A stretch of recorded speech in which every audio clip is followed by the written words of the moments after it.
Mesdames, Messieurs, bonjour et bienvenue sur notre chaîne YouTube.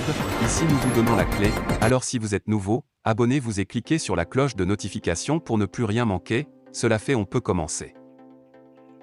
L'Espagne n'exclut pas une intervention de l'OTAN au Mali.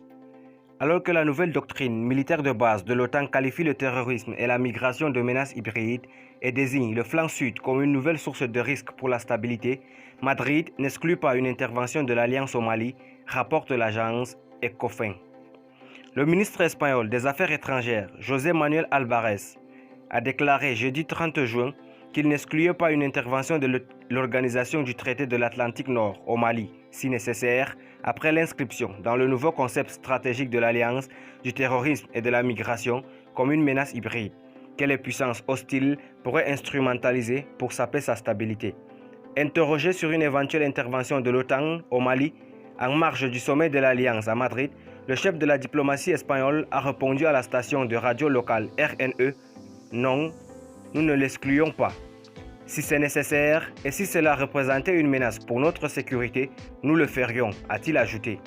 Cette déclaration intervient après que l'OTAN a cité dans son nouveau concept stratégique la zone du Sahel et l'ensemble du flanc sud, à la fois comme région représentant un intérêt stratégique et source de menaces potentielles en raison de l'instabilité sécuritaire qui y règne. Le nouveau concept stratégique de l'OTAN, qui représente la doctrine militaire de base de l'Alliance durant les prochaines décennies, mentionne également le terrorisme et la migration comme menaces hybrides que des puissances hostiles pourraient instrumentaliser pour nuire à la stabilité des pays membres de l'Alliance. Inquiétude autour de l'influence de la Russie en Afrique. Les pays membres de l'OTAN s'inquiètent d'une flambée de violence au Mali où la junte militaire au pouvoir lutte avec le soutien de la société militaire privée russe Wagner, selon les puissances occidentales, contre une insurrection islamiste qui mène aussi des attaques dans des pays voisins.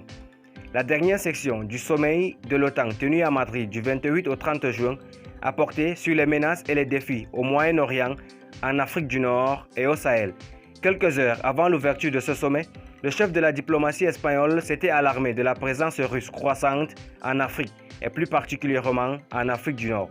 De son côté, la ministre espagnole de la Défense, Margarita Robles, avait appelé le 25 mai l'OTAN à se pencher sur l'influence et les activités croissantes de la Russie en Afrique, estimant que l'instabilité consécutive à cet engagement pourrait avoir un impact négatif sur l'Europe.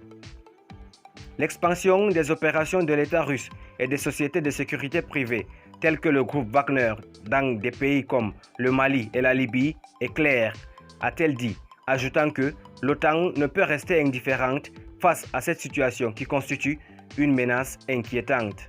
Merci pour votre aimable attention. Si vous êtes nouveau, n'oubliez pas de cliquer sur la cloche de notification et de vous abonner à la chaîne. Merci et à très bientôt pour une nouvelle vidéo.